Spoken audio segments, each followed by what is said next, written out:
gentileza, deixe a sua Bíblia aberta comigo no livro de João, Evangelho escrito pelo apóstolo João, capítulo 6, do versículo 41 ao 47. Nós estamos praticamente no meio do capítulo 6 do Evangelho de João, mas 3 sermões nós terminaremos o capítulo 6. Vamos ver que o Senhor Jesus está no embate com os religiosos e nós vamos perceber a condição desses religiosos. E a condição que você vai perceber aqui era a sua condição quando você não havia sido tocado ou atraído por Deus. Era a sua condição quando o seu coração não havia sido transformado. Pode ser ainda a sua condição hoje, porque você ainda não creu em Cristo Jesus. Nós vamos tratar então sobre a cegueira espiritual. Diz assim a palavra do Senhor. Respondeu Jesus: parem de me criticar. Ninguém pode vir a mim se o Pai que me enviou não o atrair. E eu ressuscitarei no último dia. Está escrito nos profetas. Todos serão ensinados por Deus. Todos os que ouvem o Pai e dele aprendem, vêm a mim. Ninguém viu o Pai a não ser aquele que vem de Deus. Somente ele viu o Pai. Asseguro-lhes que aquele que crê tem a vida eterna. Pode tomar o seu assento, por gentileza?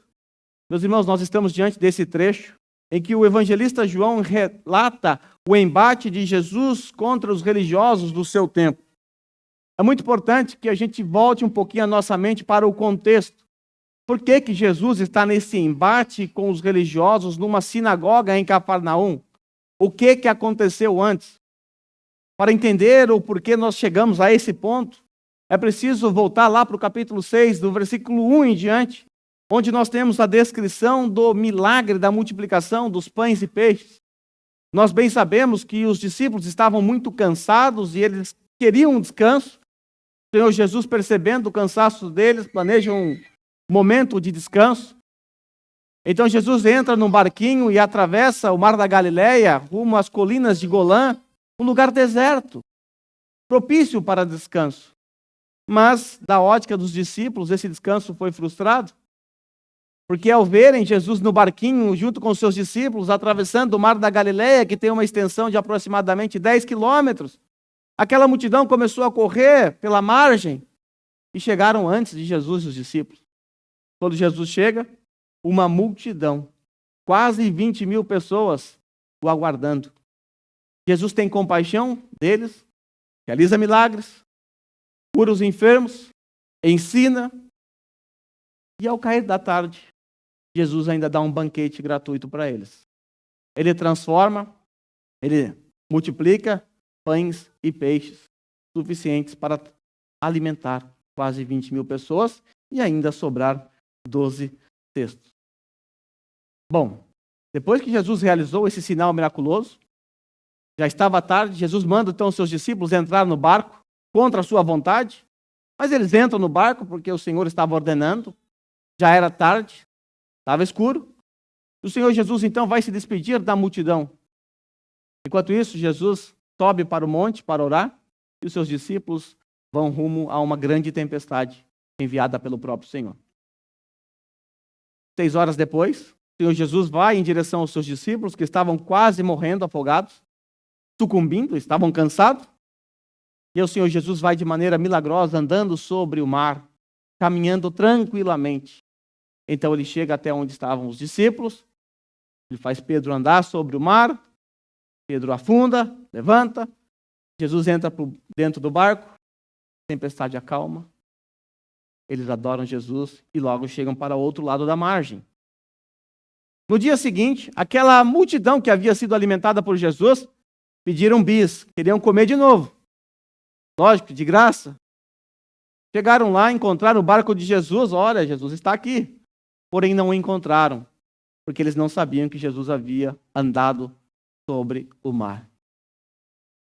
Então, eles me imaginaram, provavelmente, Jesus está em Cafarnaum, que é o lugar onde ele morava.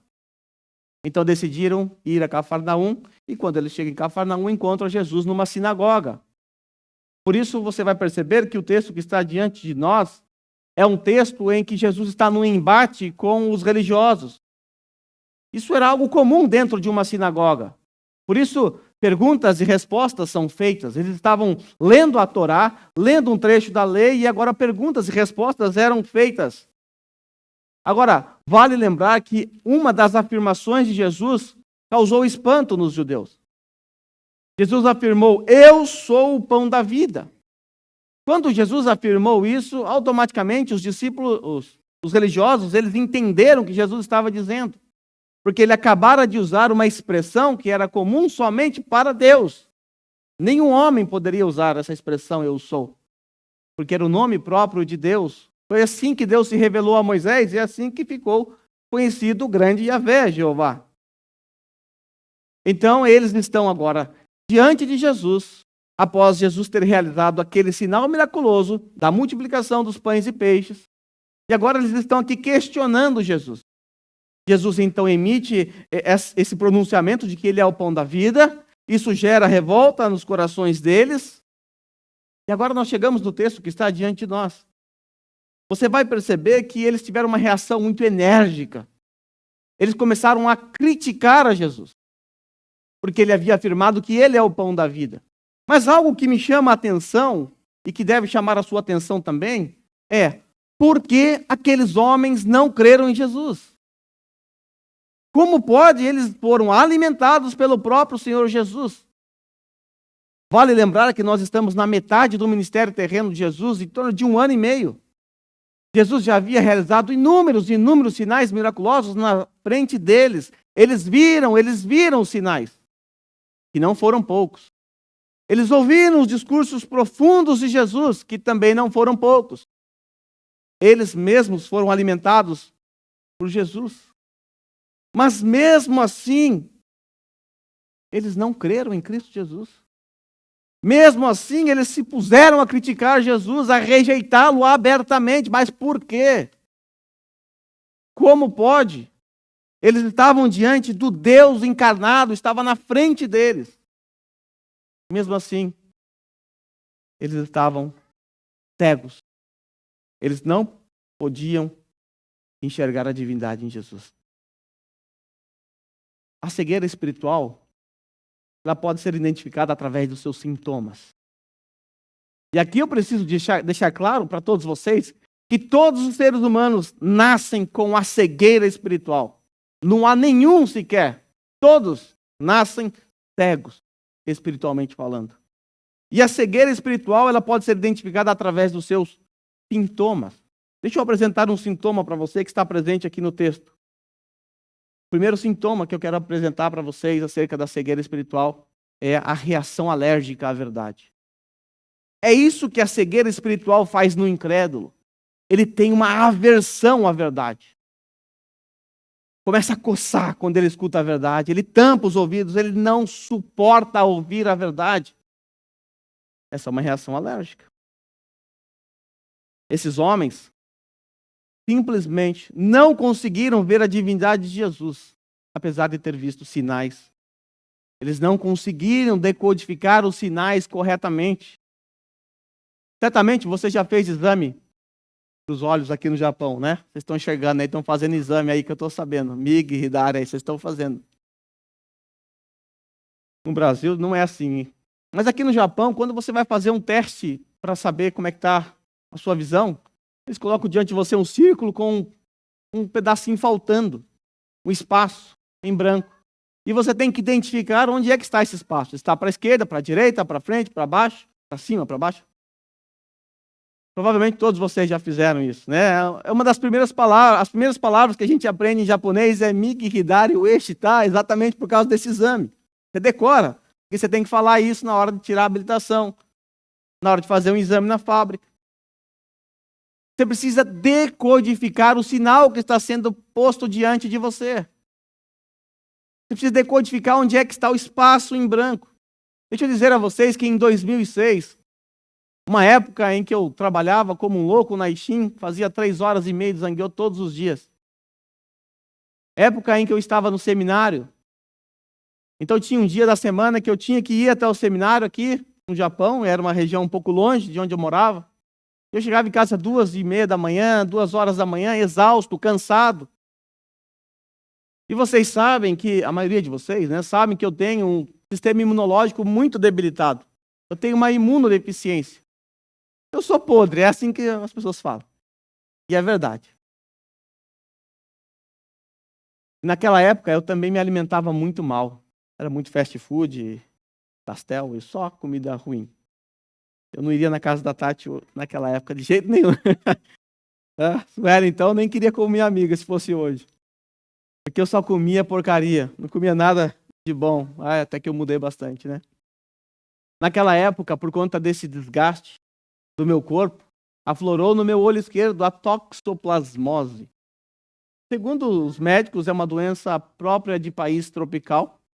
E provavelmente vocês que são brasileiros têm a toxoplasmose dentro de vocês. Só que o sistema imunológico que vocês conseguem combater a toxoplasmose e nada acontece. Mas esse aqui é sortudo, não teve um sistema imunológico muito bom e a toxoplasmose começou a me atacar, a me afetar a minha visão esquerda. Eu passei quase um ano indo no médico toda semana. E cada vez que eu ia, eu estava pior. Enxergando cada vez menos. Até que quase um ano depois, já não conseguia enxergar aqueles sinais que ficavam na parede, já preso. E já tem o primeiro sinal lá em cima, que é bem grande, eu já não conseguia enxergar. Então a enfermeira imprimiu num papel de sulfite. E agora o processo comigo era diferente. Ela ia andando até a minha direção, ela vinha andando na minha frente, para saber até onde eu enxergava. Eu lembro que uma das últimas vezes que eu fui, ela colocou esse papel a 1 palmo do meu nariz. Um sulfite com um círculo grandão. E eu disse, eu não estou enxergando nada. Eu não vejo nada.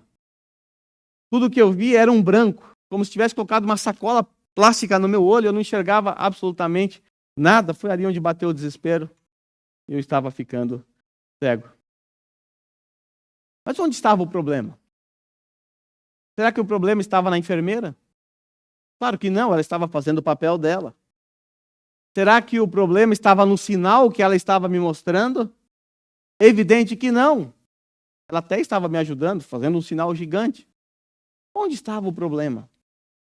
O problema estava em mim. Eu estava ficando cego. Eu estava incapacitado de enxergar. Eu fiquei incapaz de identificar um enorme sinal que estava bem na minha frente. Irmãos, é exatamente isso que aconteceu com os judeus do texto que está diante de nós. Jesus estava esfregando os sinais da sua divindade no nariz deles. Mesmo assim, eles não sabiam identificar que sinal era esse e para onde apontavam esses sinais. Se esses homens tivessem entendido o que os sinais de Jesus significam, sabe o que eles teriam feito? O mesmo que os discípulos fizeram na noite anterior, quando estavam no meio da tempestade. Lembra que quando Jesus adentrou no barco, eles adoraram a Jesus, porque eles entenderam que estavam diante do Deus encarnado. Se esses homens aqui, lá na sinagoga de Cafarnaum, tivessem decodificado os sinais que Jesus deu, eles teriam se prostrado e o adorado. Eles não teriam criticado Jesus como eles fizeram aqui. Mas eles estavam cegos. O que eles podiam fazer? Eles não podiam decodificar o sinal miraculoso de Jesus, ou os sinais. Eles não podiam também ouvir os discursos profundos de Jesus, porque também estavam surdos. Outro problema que eu tenho no ouvido esquerdo. É como eu sou podre. Mas agora veja como eles reagiram ao sinal ou ao discurso de Jesus. Veja como eles tiveram uma reação alérgica. Veja como foi a resposta deles. Após Jesus dizer que ele é o pão vivo, ou dizer que ele é o pão de Deus, né, que alimenta a alma deles, que ele é o pão que desceu dos céus, os discípulos então, os judeus então disseram assim. Com isso, os judeus começaram a criticar Jesus, porque dissera, o que Jesus disse? Eu sou o pão que desceu do céu. E diziam, veja como eles estão aqui usando uma maneira bem jocosa com Jesus. Veja como eles são incrédulos. Não é esse o filho de José? Não é isso aí? Nós não conhecemos seu pai e sua mãe? Como ele pode dizer desci dos céus? Eles estão literalmente zombando da cara de Jesus. Porque Jesus era de Cafarnaum. Ele morava em Cafarnaum. A sinagoga era em Cafarnaum. Todos ali conheciam a família de Jesus. Agora Jesus acabara de dizer, eu sou o pão vivo que desceu dos céus. Como que pode? Conheço sua mãe, sei quem é seu pai. Como é que você pode dizer uma coisa dessa? Eles só reagiram assim, porque estavam cegos. Eles estavam cegos, eles não podiam fazer outra coisa a não ser reagir assim. Rejeitar Jesus, porque a verdade de que Jesus é Deus causava uma reação alérgica, alergia à verdade. Nós acabamos de ver um dos sintomas da cegueira espiritual, mas qual é a causa da cegueira? Bom, a causa da minha cegueira foi a toxoplasmose. E dos judeus que estavam ali na sinagoga? Qual é a causa dessa cegueira? A cegueira espiritual, ela é uma anomalia congênita, conhecida como DT congênita. O que é DT congênita? O que é DT congênita? Depravação total congênita. É congênita porque você herda dos seus pais. Na verdade, você herda do seu primeiro pai, Adão. Então, a cegueira espiritual é uma anomalia congênita e é conhecida como depravação total congênita. Isso significa que você já nasceu cego. Você já nasceu com essa anomalia. Isso significa que todos os seres humanos eles já nasceram com essa cegueira espiritual. E segundo a palavra de Deus, ela é procedente do seu pai, do seu avô, e você vai puxando a sua linhagem até você chegar em Adão. Porque ela vem de Adão. Por isso, ela também é conhecida como adamiastigmatismo crônico. Não adianta pesquisar essa palavra, que é uma palavra glauberiana. Eu que inventei isso aí. É Adão com astigmatismo. Eu tentei misturar essas duas palavras. É até difícil de pronunciar. Mas é simplesmente para dizer para você que você nasceu cego, que todos os seres humanos nascem cegos porque são descendentes de Adão. Adão trouxe cegueira a todos nós depois da queda. E a cegueira espiritual pode ser percebida pela impossibilidade que o homem natural tem de ir até Cristo. O homem natural ele não pode ir até Cristo. Ele não tem vontade de ir até Cristo. Ele não deseja, ele não anseia ir até Cristo. No sermão que eu preguei, no sermão passado, nós vimos que só vai até Jesus quem? Aqueles que o Pai der a Jesus. E esses não serão rejeitados. Olha aí para o versículo 37. Todo aquele que o Pai me der. Todo aquele que o Pai me der. O que acontece com esse? Virá a mim. E o que vier a mim, eu jamais rejeitarei. Isso mostra para nós que o outro sintoma de alguém que é cego, espiritualmente falando, é não querer ir a Jesus.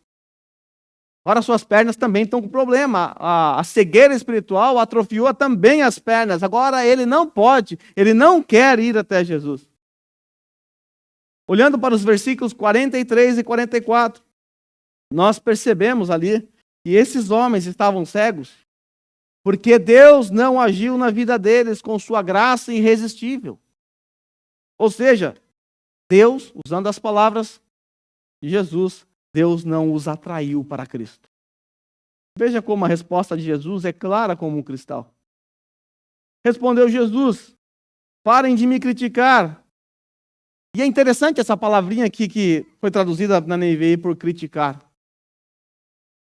E outras versões está assim, parem de murmurar. E essa tradução ela é propícia, sabe por quê? Porque o contexto todo indica que essa é a melhor tradução, a murmuração.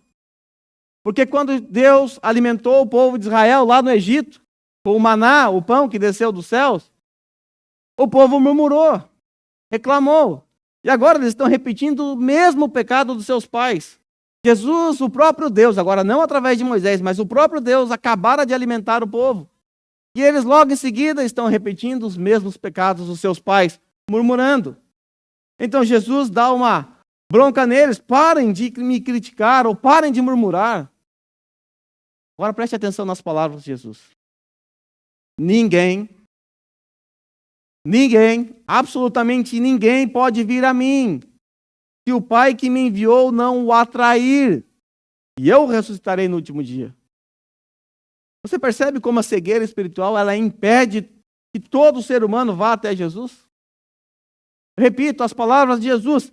Ninguém, absolutamente ninguém pode vir a mim, a não ser que o Pai atraia para o Filho. Está muito bem conectado e amarrado com o versículo 37. Mas por que o homem não pode ir? Por que o homem não vai se ele não for atraído? Por que é necessário essa atração? Sabe por quê? Por causa da condição do homem sem Deus. Mas qual é a condição do homem sem Deus? A condição do homem sem Deus está exposta em vários textos da Bíblia. Vários. Desde Gênesis até Apocalipse você vai ver a condição do homem na prática. Como o homem naturalmente se afasta de Deus. Mas eu quero, olhando para 2 textos somente, por conta do tempo, eu quero mostrar a vocês uma descrição horrenda acerca do homem. Esse homem que não foi dado por Deus ao Filho e nem tampouco foi atraído pelo Pai. Vamos então recorrer, em primeiro lugar, a Romanos capítulo 3, versículo 10 ao 18. O apóstolo Paulo, quando está escrevendo a carta dele aos Romanos, no primeiro capítulo, ele descreve a condição do ser humano como um todo. Ele está falando dos gentios. Ele não está falando dos judeus no capítulo 1. Vai mostrar a depravação total entre os gentios. No capítulo 2, ele começa a falar dos judeus. E ele começa a mostrar que os judeus também não estão em vantagem. Quando chega no capítulo 3, aqui no versículo 10, ele então coloca judeus e gentios no mesmo saco e amarra. Ou seja, todos vocês estão numa condição deplorável. Tanto judeus quanto gentios. Agora veja a descrição que Paulo dá acerca do homem sem Deus. O homem que não foi atraído. O homem que não foi dado por Deus ao Filho. O apóstolo Paulo, no versículo 10, descreve o homem como alguém incapaz de ser justificado. Como está escrito, não há nenhum justo, nenhum sequer. O que quer dizer justo aqui? Na língua portuguesa, nós usamos essa palavra, por exemplo, quando alguém acha uma carteira e devolve, como esse homem é justo. Ele é justo na hora que ele faz as contas. Bom, isso é a maneira como nós usamos. Mas a intenção de Paulo aqui não é essa. Justo aqui é um termo forense, é um termo usado no tribunal, no fórum. É preciso você imaginar um juiz sentado no seu trono. E ele está ali com o martelo. E aí só tem 2 sentenças a dar. Justo ou inocente, ou culpado. Paulo está logo de cara dizendo que não há ninguém inocente. Não há ninguém que possa se auto-justificar. Não há nenhum sequer. Mas Paulo também descreve o homem caído como alguém incapaz de entender as coisas espirituais. Está no versículo 11, parte A. Paulo diz, não há ninguém que entenda. Veja a abrangência, não há ninguém que entenda. É importante destacar que a queda trouxe ao homem também surdez espiritual, como eu disse anteriormente. E nesse sentido, o homem que não é espiritual, ele ouve com seus ouvidos físicos, mas não consegue ouvir com seus ouvidos espirituais, porque ele está morto. O homem sem Deus, ele se faz surdo, porque na verdade ele é surdo. Isso significa que o homem não pode entender o que ele está ouvindo. Essa realidade foi registrada por João lá no capítulo 8, versículo 43. Jesus sempre usa a linguagem figurada para referir a si mesmo. Inclusive, ele está fazendo aqui. Está falando que ele é o pão, depois ele vai falar que ele é o pastor e tudo mais. Mas eles não entendiam o que Jesus estava falando. Por quê? Veja como Jesus, no versículo 43, questiona. Por que a minha linguagem não é clara para vocês? Por que vocês não conseguem me entender? Aí o mesmo Jesus responde. Sabe por quê? Ele responde. porque são incapazes de ouvir o que eu digo. Espera aí, eles estavam ouvindo. O que Jesus quer dizer que eles não são capazes de ouvir o que ele estava dizendo? Eles não são capazes de entender. Eles não conseguem entender o que Jesus estava falando. Por quê? Porque seus ouvidos estavam tapados. Os ouvidos físicos ouviam Jesus, mas os ouvidos espirituais estavam tapados. Quando você chega no versículo 47, ainda do capítulo 8, Jesus explica a razão dessa surdez. Veja o que Jesus diz a respeito deles. Por que eles não entendiam Jesus? Jesus diz que eles não o ouvem. Sabe por quê? Porque eles não pertencem a Deus. Quem não pertence a Deus é surdo.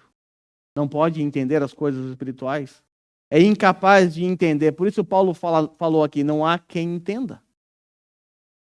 Mas Paulo também diz que o homem é capaz de buscar a Deus. Versículo 11b. Não há ninguém que busque a Deus. Como eu disse anteriormente, agora os pés estão com problemas. Não há pés que sejam capazes de caminhar em direção a Deus. Porque não há ninguém que busque a Deus. A verdade é que o homem caído, ele não tem desejo de buscar a Deus, ele não tem vontade de buscar a Deus. Essa vontade nunca estará presente na vida dele, a menos que o Espírito Santo atue antes.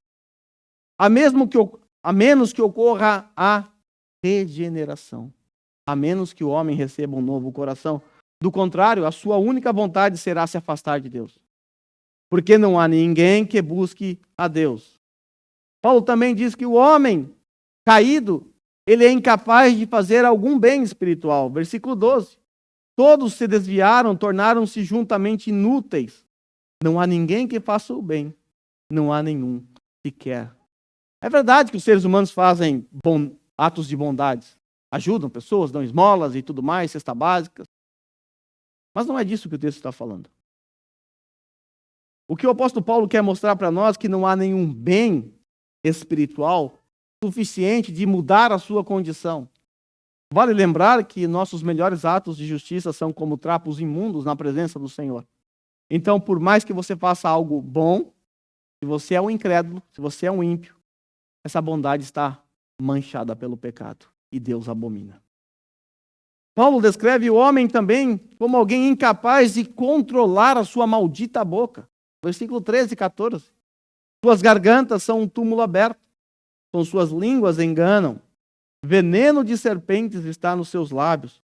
Suas bocas estão cheias de maldição e amargura. Essa é a boca do homem que não tem Deus.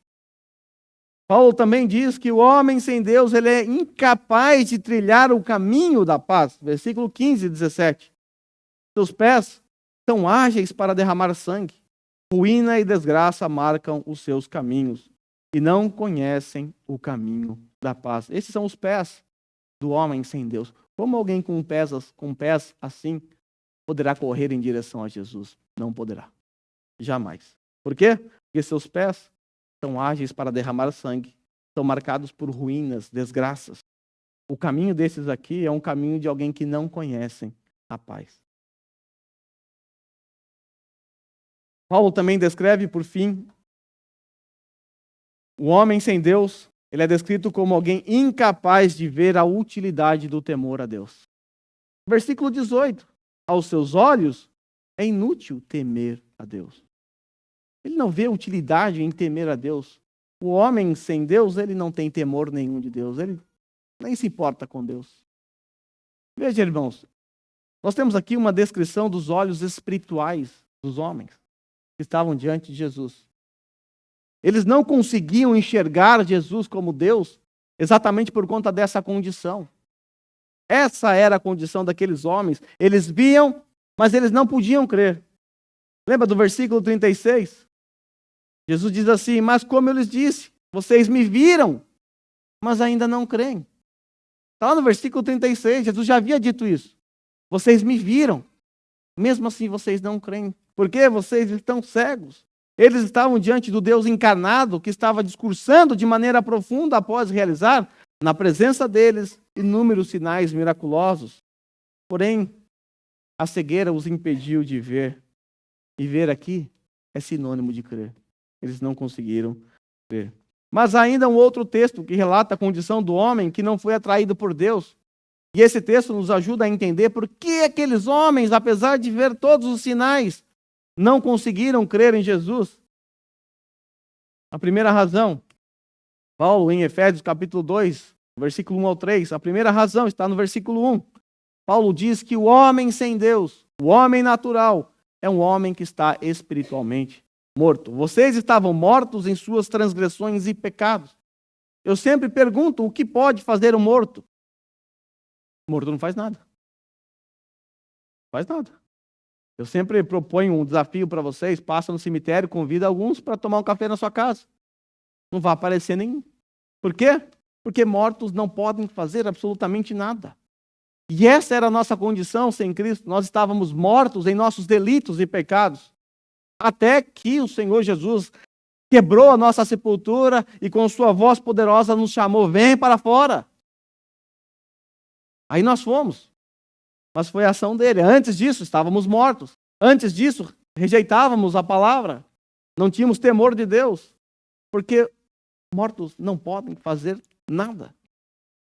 Paulo também descreve no versículo 2 que o homem estava escravo de Satanás.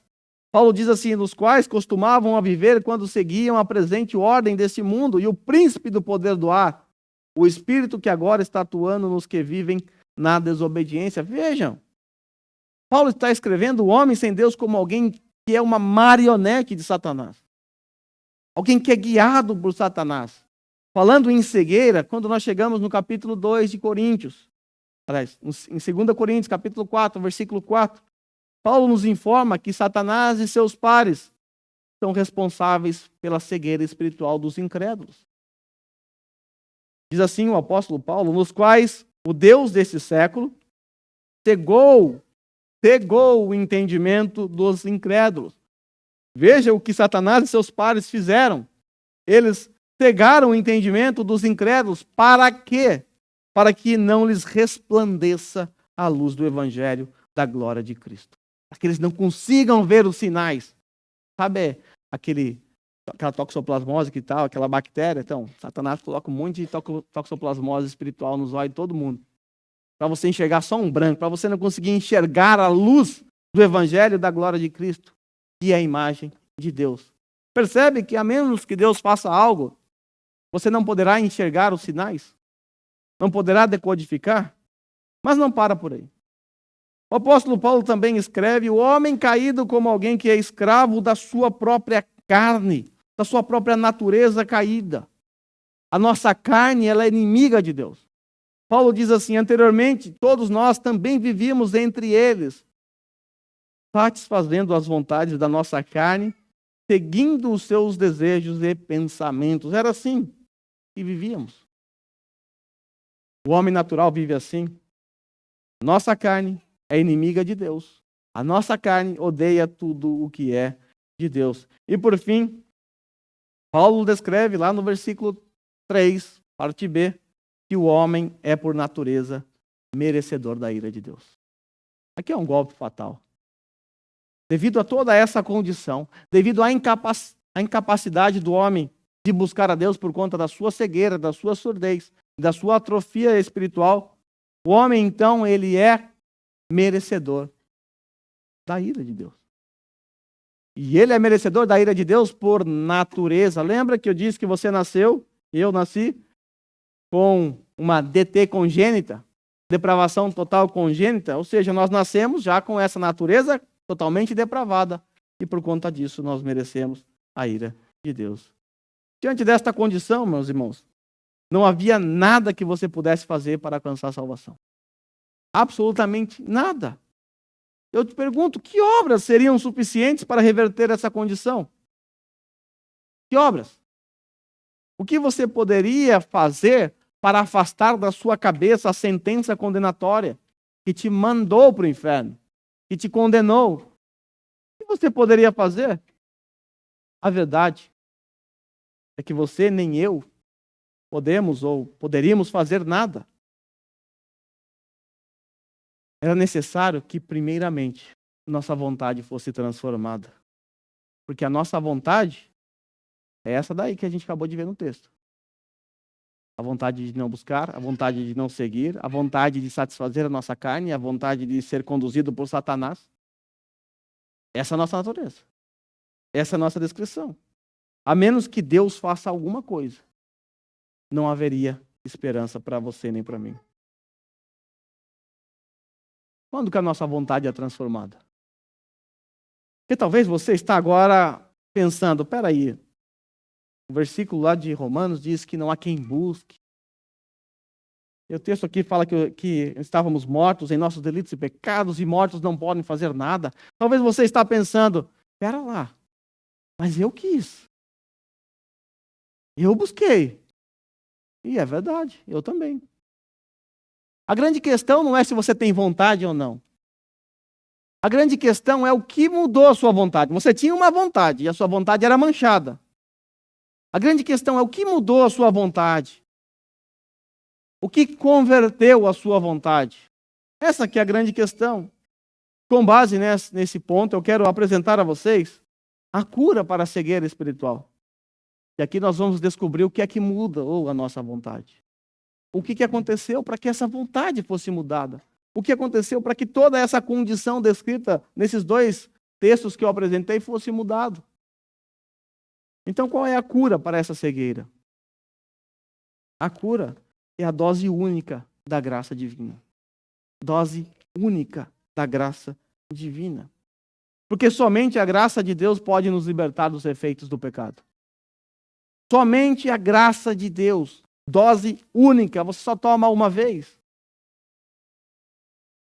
É preciso, irmãos, que o Espírito Santo atue de maneira poderosa em nossas vidas, de forma a mudar, a transformar os nossos corações. É isso que chamamos de regeneração. Aquela transformação. Lembra lá do texto de Ezequiel, quando é dito que Deus vai tirar aquele coração de pedra, vai nos dar um coração de carne. Quando isso acontece, a nossa vontade, a nossa volição, ela é mudada, ela é transformada. Por isso nós necessitamos do Espírito Santo, para que ele nos livre das escamas que estão em nossos olhos, para que ele destampe os nossos ouvidos. Precisamos do Espírito Santo para que ele nos faça ouvir o que o Pai tem a nos dizer acerca do Filho. É preciso ser ensinado por Deus. Ou seja, é preciso que o Espírito Santo faça com que a mensagem do Evangelho penetre os nossos corações. Essa é uma ação do Espírito Santo em nós. Muitas pessoas ouviram do Evangelho a vida toda, mas rejeitaram até o fim e foram condenadas. Mas o que aconteceu? Por que você é diferente dessas pessoas que que ouviram, mas não tiveram sua vida transformada, ou não correram, não se prostraram diante de Cristo? O que há de diferença entre você e essas pessoas? Será que é porque você é melhor?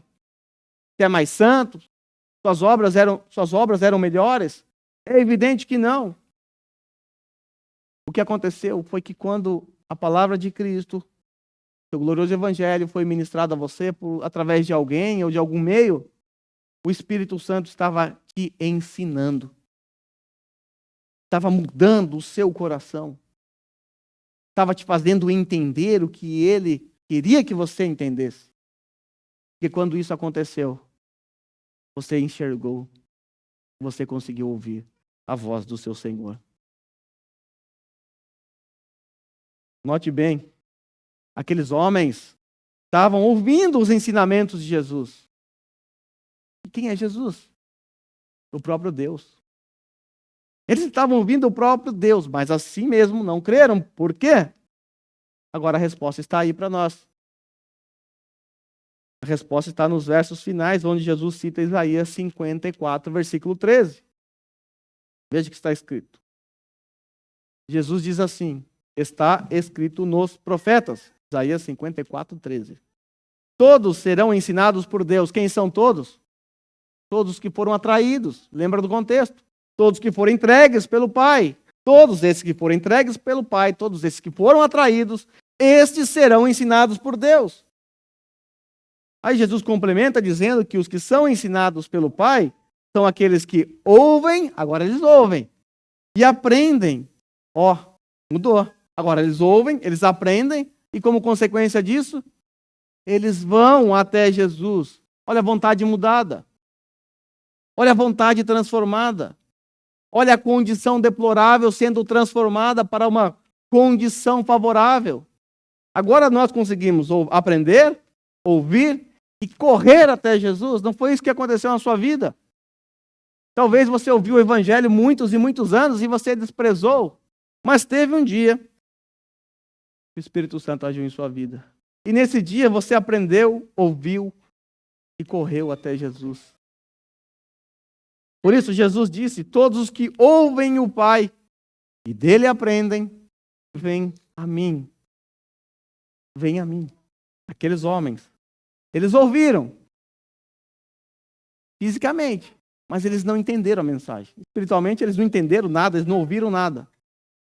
Eles ouviram Jesus falando, Jesus discursando, mas eles não aprenderam nada e por isso eles rejeitaram Jesus.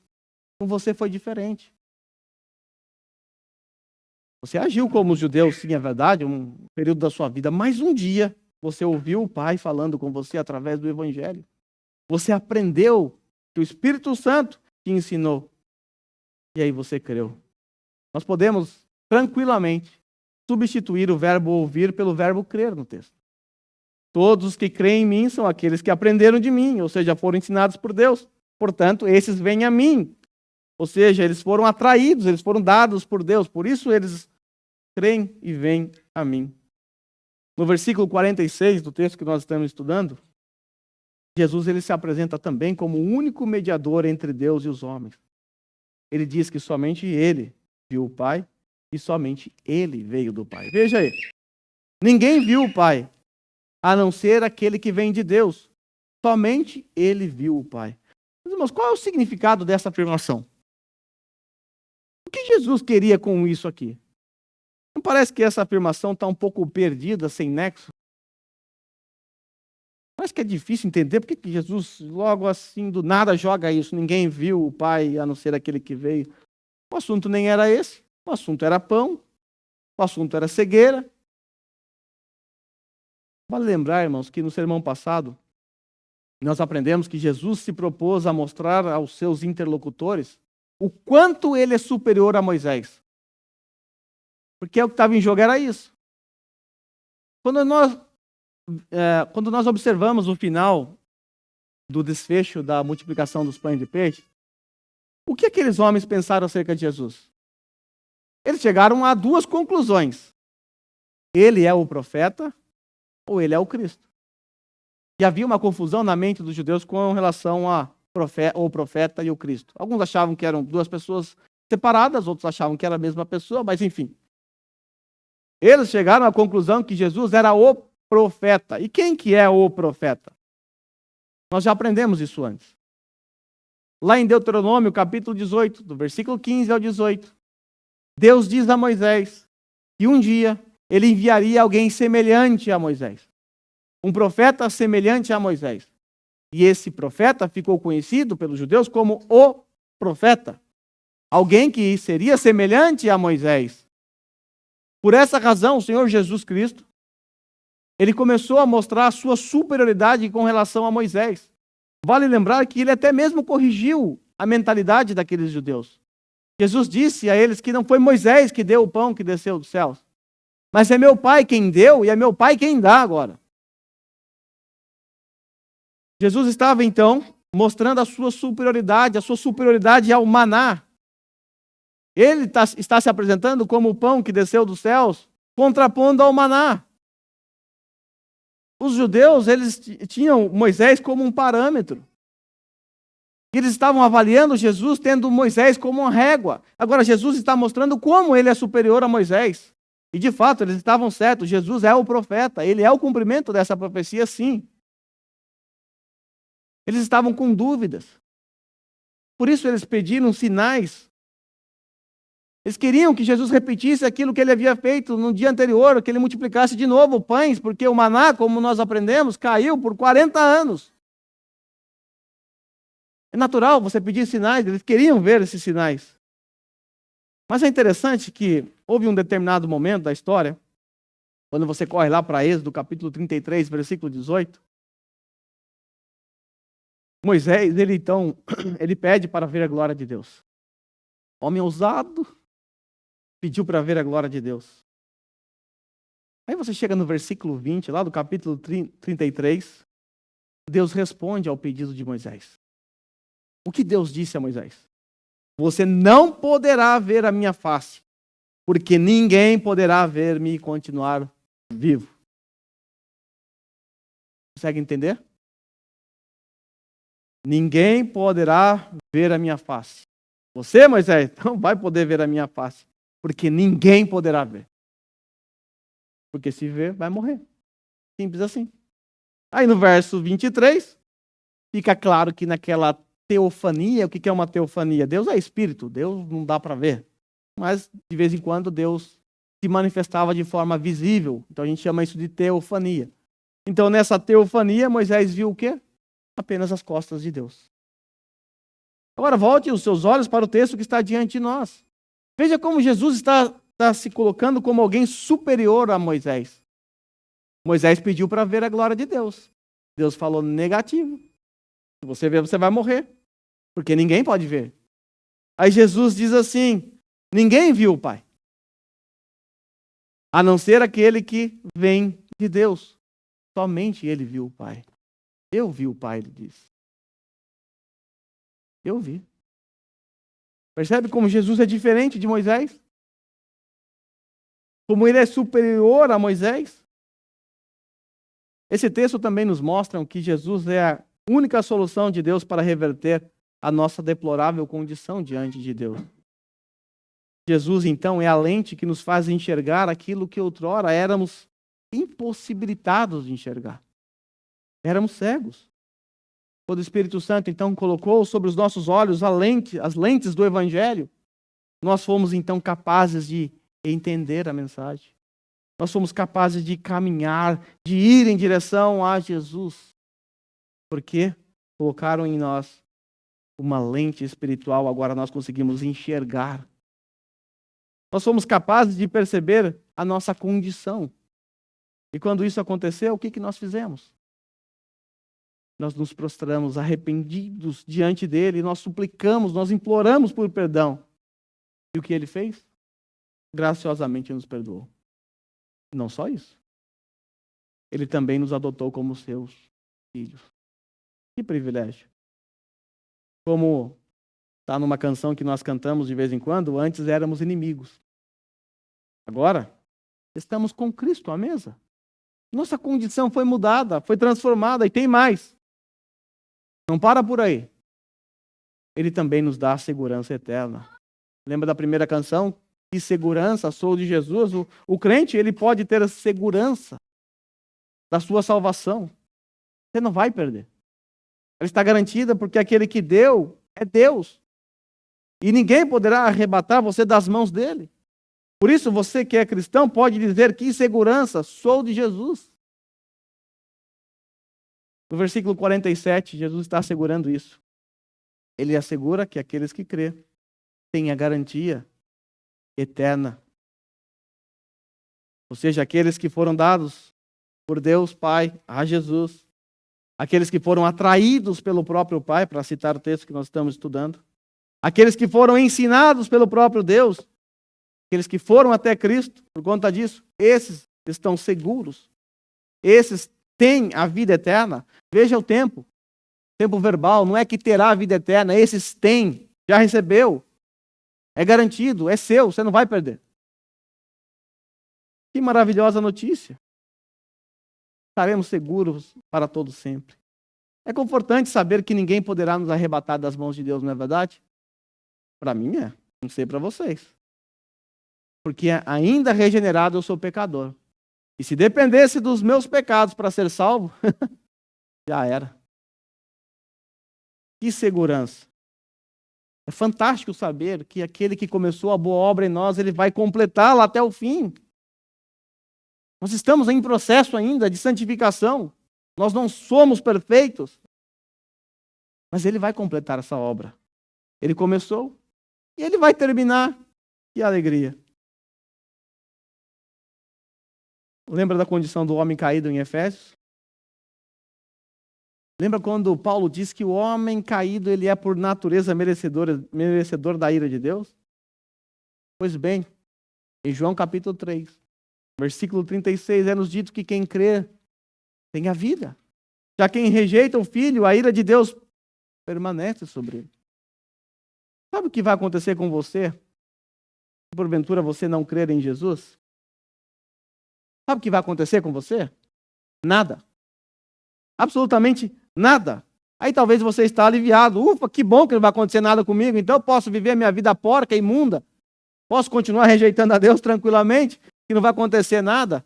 Bom, não acontecer nada é a pior notícia da sua vida. É a pior notícia que você pode receber em toda a sua vida, porque se nada acontecer, isso significa que você permanece debaixo da ira de Deus. E você está lá desde que você nasceu. Porque o texto diz que quem crê tem a vida eterna. Quem rejeita o Filho permanece debaixo da ira de Deus. Então, nada nesse sentido significa que você permanece debaixo da ira de Deus. É preciso entender que somente Jesus pode mudar a sua condição.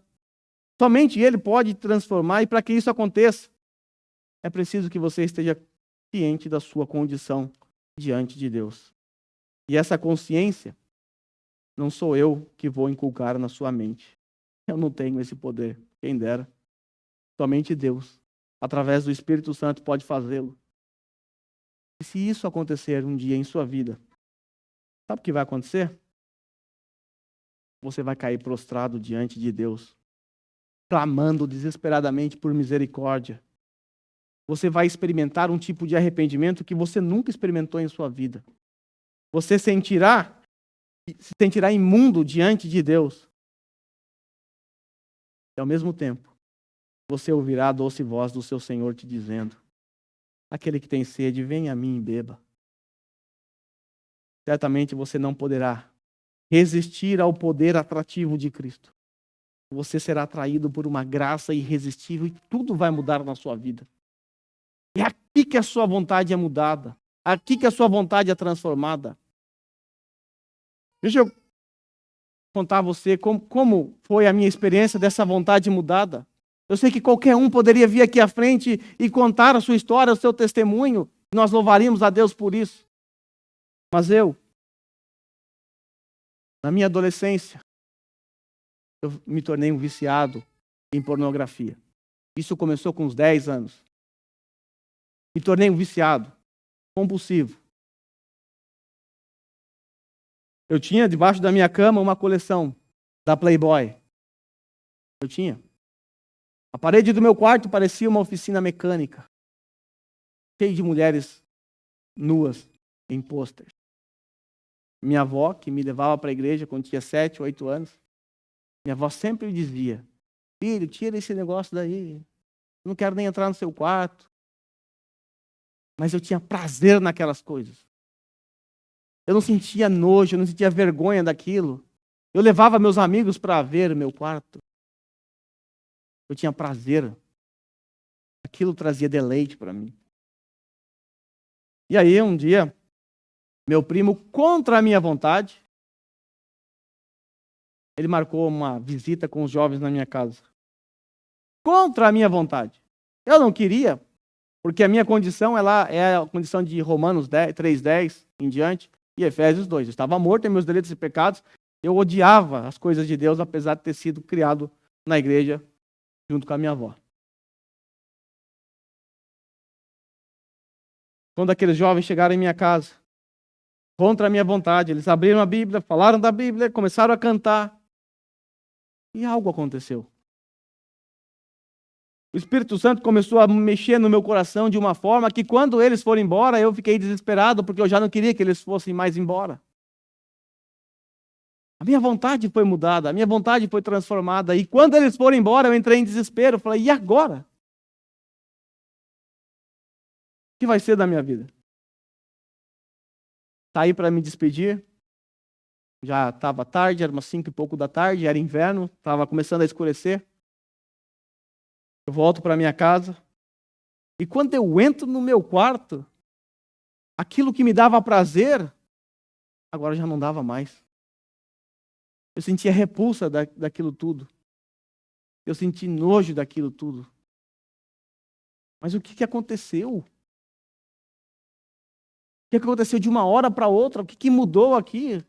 Eu mudei? Não, eu não mudei nada. Quem mudou foi o Espírito Santo, que mexeu no meu coração. Colocou em mim uma nova vontade, um novo desejo.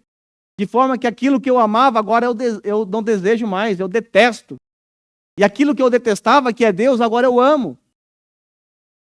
E eu não pude fazer outra coisa a não ser pegar tudo aquilo, arrancar das paredes, pegar o meu baú com a minha coleção de Playboy e ir até a quadra que fica em frente da minha casa e lançar tudo aquilo dentro de um barril, de um latão, né, que eles se aqueciam no inverno. Eu joguei tudo ali dentro e voltei para minha casa. Jesus fez isso. O Espírito Santo mudou a minha vontade. Eu nunca teria feito isso. Até porque aquelas coisas eram ídolos em meu coração. Eu nunca teria forças para mudar nesse sentido. Jamais.